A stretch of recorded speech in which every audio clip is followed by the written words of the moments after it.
Tom entered his suburban home mid-morning on Wednesday, having been away since the previous Sunday. His intention was to quickly gather some belongings and leave again. He assumed his wife, Peggy, would be at work. Heading to the kitchen for coffee, he noticed items from their recent altercation still scattered about: handcuffs, duct tape, a dish towel, and a camcorder on a tripod near the table. Instead of making coffee, he grabbed a Diet Coke from the fridge. Peggy confronted him angrily upon entering the kitchen. Ignoring her, Tom attempted to pass and pack clothes in the bedroom, but Peggy stopped him, demanding an explanation. Tom, emotionally numb, replied softly and continued packing, leaving Peggy to dispose of the reminders of their dispute. She dismantled the camcorder setup and followed him to the bedroom where Tom packed methodically. Peggy questioned Tom's departure, suggesting it was another business trip. Tom, still blank-faced, insisted it wasn't and rebuffed Peggy's demand to know his plans.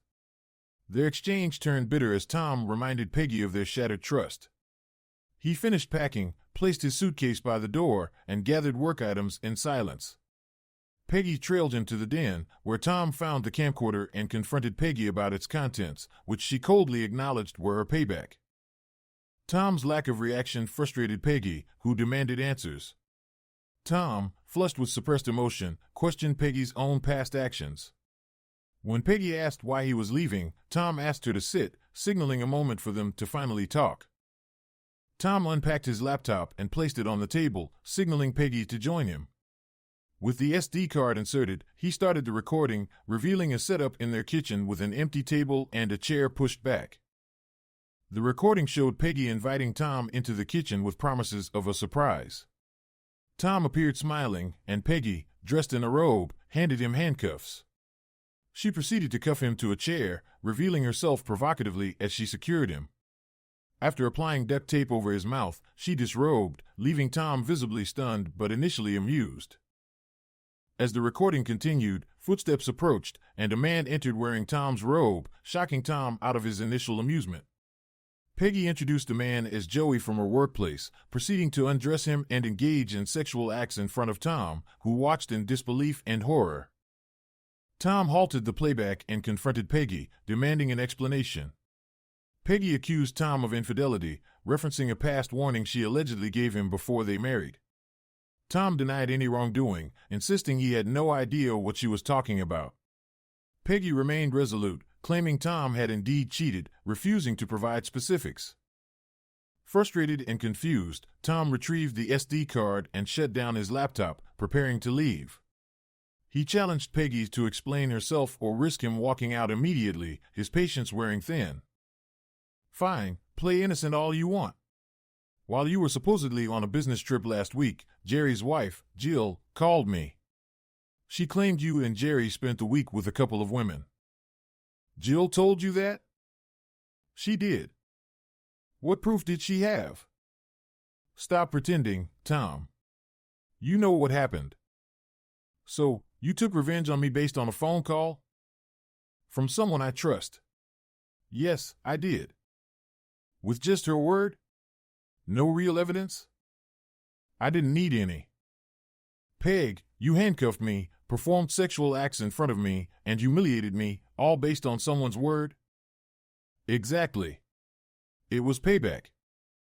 Tom shook his head in disbelief. "You didn't discuss it with me. You decided I was guilty and deserved punishment without any proof?" "Yes, so now we're even." "Even?" "Yes, even. Though it hardly matters now, there are a few things I need to say." "Go ahead, I'm listening." "I was at a conference all last week. Jerry wasn't there, he was fired 2 months ago for an office affair. I was a panel speaker from early morning until late evening each day, with everything recorded and witnesses confirming my whereabouts. I didn't leave the hotel until I went to the airport after the conference." "So, you're denying it?" "Completely."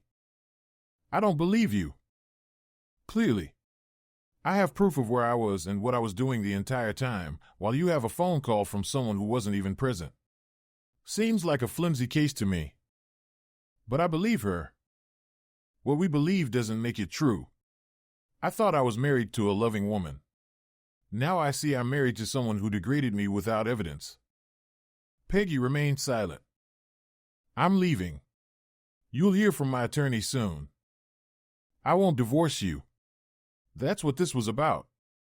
We're even now. Peggy, I didn't cheat. Haven't you been listening? I'm not an idiot. I've heard you. You still think what you did was justified? I do. Then we have nothing more to discuss.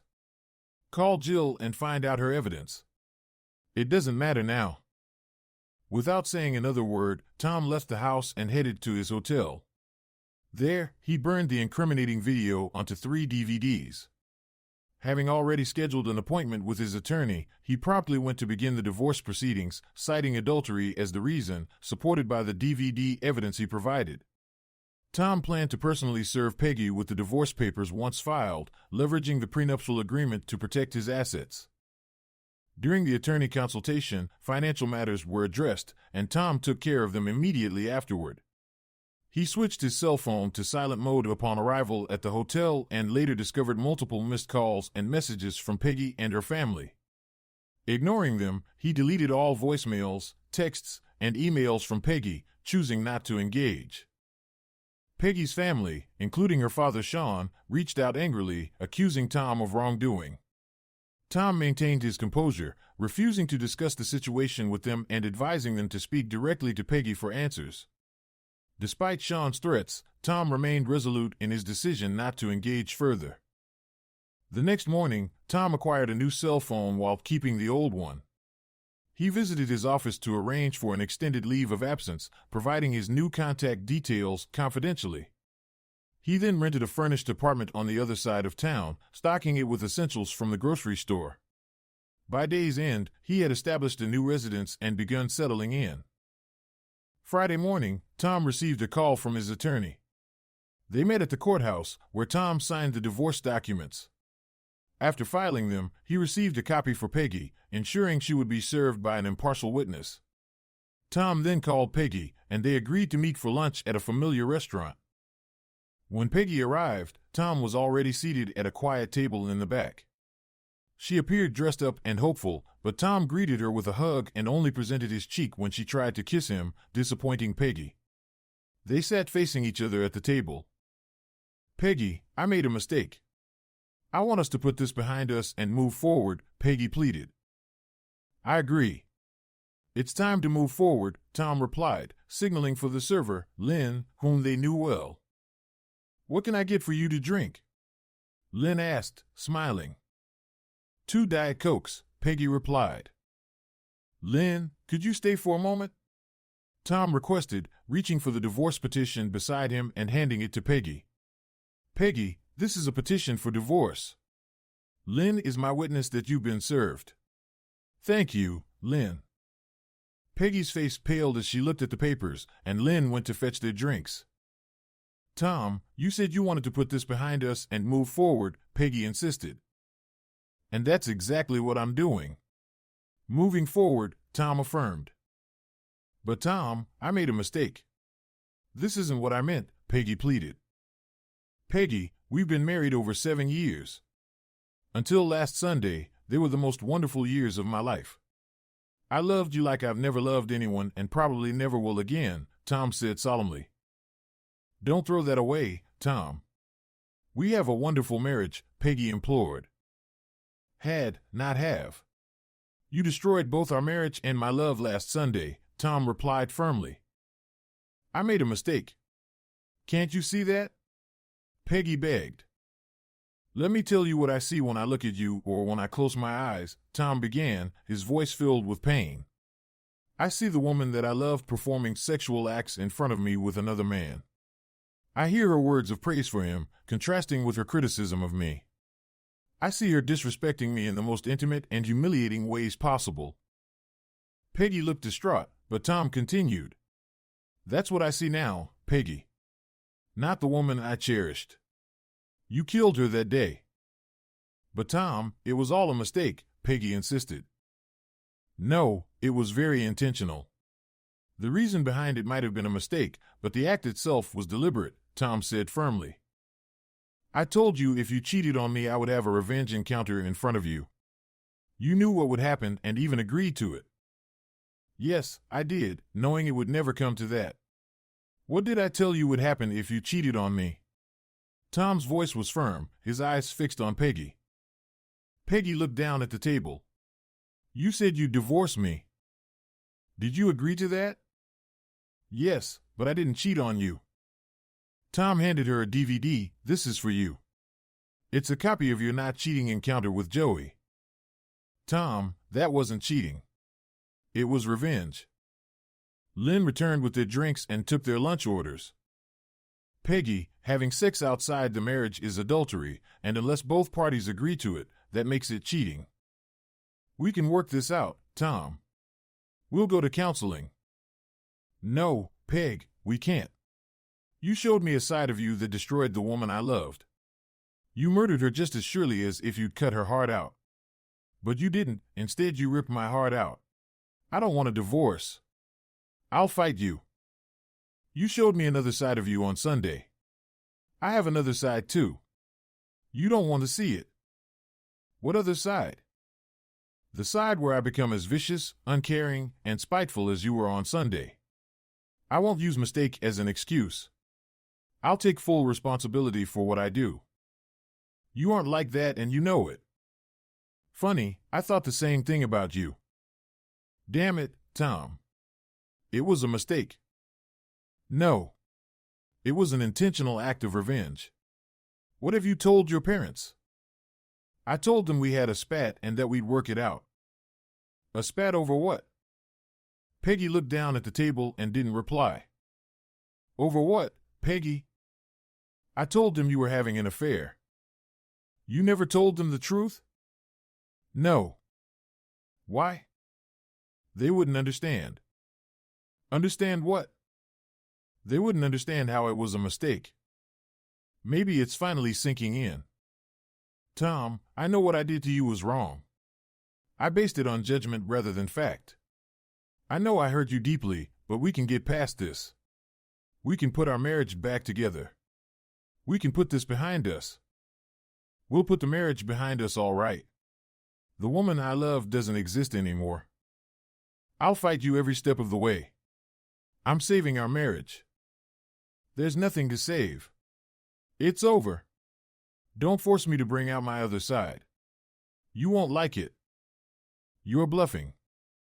Don't push it, Peggy. Get an attorney. Have them review the petition. Have them contact my lawyer if you have issues. You'll be single and can have all the Joey you want in 90 days. It has nothing to do with Joey. Sorry, that was rude of me. My apologies. I'm not giving you up. Peg, you already did. The settlement is fair. Take it and move on. Not a chance in hell. Lynn brought their meal. Tom handed her his credit card. She left and returned a moment later with the check to sign. Tom signed, then stood. He had never touched his food. Enjoy your lunch, Peggy. I lost my appetite last Sunday when you spit on me. Tom's voice was filled with finality as he walked away from the table, leaving Peggy sitting there stunned and speechless. Tom drove back to his apartment, leaving Peggy sitting alone with her thoughts. On Tuesday, Peggy met with her lawyer for the first time. Ronnie Savage was a sharp attorney recommended by a friend. Have a seat, Mrs. Givens. I'm Ronnie Savage. How may I help you? My husband's trying to divorce me. Has he served you papers? Last Friday. May I see the papers? Peggy handed over the documents. Ronnie quickly scanned the first page. He's citing adultery, is that true? No, it was a misunderstanding. Did you have sex with someone other than your husband? Yes, but it was a mistake. Did your husband agree to your having sex with the other individual? Not specifically that person, but he agreed to my having revenge sex if he cheated on me. So your husband cheated on you and you had revenge sex? Well, yes and no. Mrs. Givens, can you please clear this up for me? I did have revenge sex, But afterward, I found out he hadn't cheated on me. Your husband didn't cheat, but you had revenge sex anyway?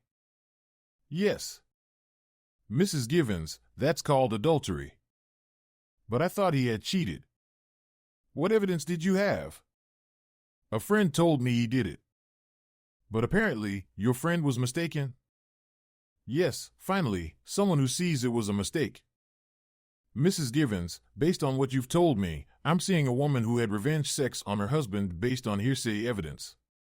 Does he have proof you had sex with the other person? Yes, I handcuffed him to a chair and made him watch. Then it's his word against yours. Is there any actual evidence? I recorded it all on video. Do you have a copy of the video? Peggy handed Roni the DVD that Tom had given her on Friday. May I watch this? Peggy nodded, and Roni inserted the DVD into the player. After watching a few minutes, Roni paused the video. I'll need to watch the entire thing, but I can do that later. Let me go over the petition first. She began reading through the paperwork, flipping through multiple pages. After several minutes, Roni looked up.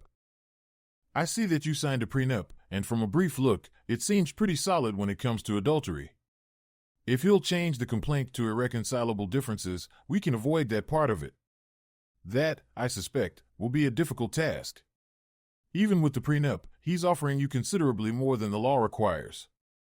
Without the prenup, you can likely get a considerably larger cash settlement. I don't want a cash settlement or a divorce. I want my husband back. Have you told him that?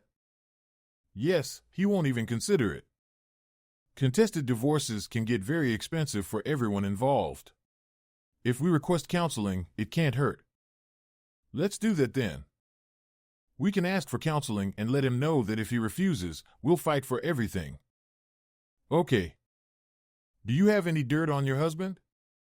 You mean like criminal stuff? Anything. He's as squeaky clean as you get. Has he ever hit you or threatened you? He's never even raised his voice to me. I'll go through the paperwork with a fine-tooth comb, watch the video, and get back with you in a day or two. Does he have a copy of this DVD? Peggy nodded. It was Wednesday when Roni called her. Mrs. Givens, he has a pretty ironclad case. The video you recorded is very damaging, and you don't want any judge seeing that. Let's begin as we discussed. We'll propose 6 weeks of couples counseling. Whatever it takes, I want my husband back. 2 days later, Tom received a call from his lawyer asking him to visit the office that afternoon. Tom, they've requested 6 weeks of couples counseling, his lawyer informed him. And if I refuse? Tom asked. They'll escalate and fight harder, came the reply. I'm against it. What are your thoughts? Tom queried. She's hired Roni Savage. She's highly regarded, the lawyer explained. Better than you? Tom asked with a hint of skepticism. I'm confident in my abilities, the lawyer affirmed. Are you ready to fight this? I'll fight tooth and nail if necessary, Tom asserted. Let's decline and see their next move, the lawyer suggested. Keep me updated, Tom requested before ending the conversation. Later that evening, Tom called Peggy. Peggy, I declined the counseling. If you insist on fighting me, you'll see a side of me you won't like, Tom stated firmly. Why are you doing this? Just drop this divorce nonsense and come home, Peggy pleaded. Peg, that's not happening. This is your chance to end this amicably. I won't reach out again, Tom responded. I'm fighting this, Tom. I don't want a divorce, Peggy insisted. Have it your way, Tom concluded before hanging up. The following Monday, Peggy filed a countersuit citing irreconcilable differences and requested everything in the divorce. 2 days later, the local school board and Peggy's workplace were served with papers alleging fraternization between 2 of their teachers, Peggy Givens and Joseph Carr. Included were graphic photos of them engaged in sexual acts. An emergency meeting of the school board was convened, resulting in their immediate dismissal. That same day, Joey's wife, Tammy Carr, received a DVD in the mail along with information about those involved in the video. She called Tom after watching it. "Hello, this is Tom Givens," he answered. "This is Tammy Carr, Joey's wife. Did you send me this DVD?" Tammy inquired. "Yes, I did. I felt you had a right to know," Tom admitted. "When was this recorded?" Tammy asked. "Last Sunday, at my house," Tom disclosed. "You're the one in the chair?" Tammy sought confirmation. "Yes, that's correct," Tom replied. "And the video is authentic?" Tammy probed. "Completely. It's unedited," Tom confirmed. "The woman in the video is your wife?" Tammy questioned. "For now. I've filed for divorce," Tom revealed. "That's all I needed to hear." "Thank you," Tammy said before ending the call and promptly contacting a divorce lawyer. The following day, Joey called Peggy and expressed his outrage at being exposed and the consequences it had on his job and marriage. Despite losing her job and facing Joey's wrath, Peggy remained resolute. Another week passed without any communication from Tom's attorney, prompting Tom to take his next step. Peggy's parents and sister received a copy of the DVD in the mail. After watching a brief portion of the video, Peggy faced tough questions and criticism from her family. Tom's phone rang incessantly, with Peggy's sister finally getting through to him. "How could you, Tom? Peggy loves you," her sister, Mandy, pleaded. "She has a funny way of showing it," Tom replied. "It was a revenge act, for God's sake," Mandy exclaimed. "She still hasn't told you the truth?" Tom asked. "What's the truth, damn it?" Mandy demanded. "She got a phone call accusing me of cheating. Without any proof, she sought revenge," Tom explained. "Peggy isn't that naive," Mandy defended. "Ask her directly. Let her know that dropping the divorce and ending this could be the end of it. If she persists, it's just the beginning," Tom urged. "Can't you two work it out?" Mandy asked. "Did you watch the DVD?" Tom countered. "I saw the beginning." "It was enough," Mandy admitted. "Watch the whole thing, then decide if your sister is willing to reconcile." "Will you do that?" Tom requested. "I will, but I still think you should try to work things out," Mandy replied reluctantly. "Mandy, you've known me since we were kids. You know I'm not a bad guy. Watch the DVD," Tom urged earnestly. "Okay, I will," Mandy replied before hanging up. About an hour later, she called back. "Oh, Tom, I'm so sorry. I understand now, but I still need to talk to Peggy. Let her know if she'll quit fighting the divorce, this'll end." "If she fights me, it's only going to get worse," Tom insisted. "I'll tell her," Mandy promised. Mandy visited Peggy in person and, after confirming Tom's truthfulness, delivered his ultimatum. Despite Mandy's plea, Peggy remained steadfast in her refusal. Mandy then informed her parents about Peggy's actions and Tom's insistence that she drop the countersuit. That evening, Peggy's parents reviewed both legal filings and, upon recommendation from Sean's attorney friend, advised Peggy to follow Tom's advice and quietly let the divorce proceed. However, Peggy remained defiant. After another week passed without any communication from his attorney, Tom took decisive action. Peggy was a Sunday school teacher at her parents' church. Every member of the Ladies' Auxiliary and the church officers received a flyer in the mail depicting photos of Peggy engaging in sexual activities with a man other than her husband. The caption questioned whether she was fit to teach children. Following the service that Sunday, Peggy's parents were ostracized by the congregation. The pastor privately informed them of the reason and handed them a letter stating that Peggy's services were no longer wanted, with a copy of the flyer attached. When they delivered it to Peggy, she cried but remained resolute in continuing her countersuit. Peggy informed her attorney about Tom's actions, arguing that sharing the DVD and distributing flyers were not illegal. She pointed out that she had made the recording for Tom, and since it was his property, he could share it with anyone of legal age. The flyers were sent anonymously, making them difficult to trace back to Tom. Ronnie Savage advised Peggy to reconsider her countersuit, given the escalating situation. Peggy's family pleaded with her to stop, as it was now affecting their lives as well. Sean called Tom expressing his concerns, but Tom reiterated his demand that Peggy drop the countersuit. Despite her family's and Tom's pressure, Peggy persisted. A few days later, Peggy's neighbors and their friends received similar flyers, this time with Peggy's name and contact information. Peggy's phone and email were inundated with hostile calls and messages, and her property was vandalized. Tom waited another week before taking action on Peggy's social media accounts. It started subtly with insinuations and then progressed to strategically blacked-out photographs. A few days later, Peggy received an email from a pornographic website thanking her for her submission. When a news crew showed up at her door, Peggy finally called her attorney and agreed to drop the countersuit. She requested a meeting with Tom, which he agreed to, on the condition that it took place at his attorney's office. They met a few days later.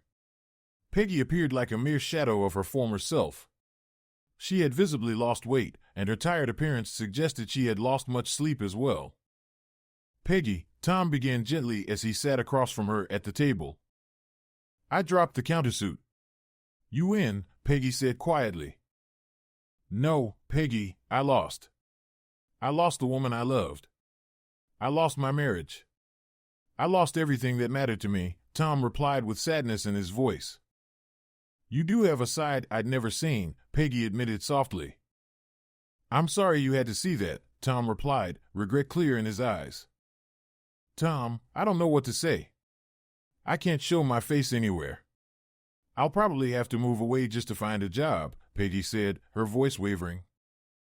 "I can't stay here either. Everyone we knew treats me like a pariah too," Tom confessed. "We both lost everything, didn't we?"